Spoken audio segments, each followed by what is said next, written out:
Welcome to Luca and Miguel. Enjoy the video. You begin by opening OneDrive from the system tray and confirming the account. This ensures you're changing the right profile. Once done, pause syncing so files don't change during configuration, and make sure to copy any unsynced documents to a local folder as a safety step.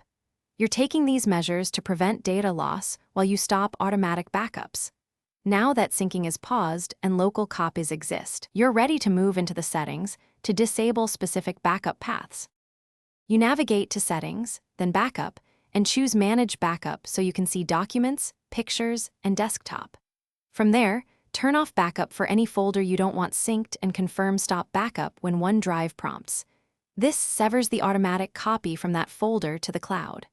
Once you disable those specific folders, make sure to move any important files into a local directory that OneDrive does not monitor. This targeted approach avoids disabling OneDrive entirely, while removing. You finish by choosing whether to unlink this PC if you want OneDrive completely disconnected.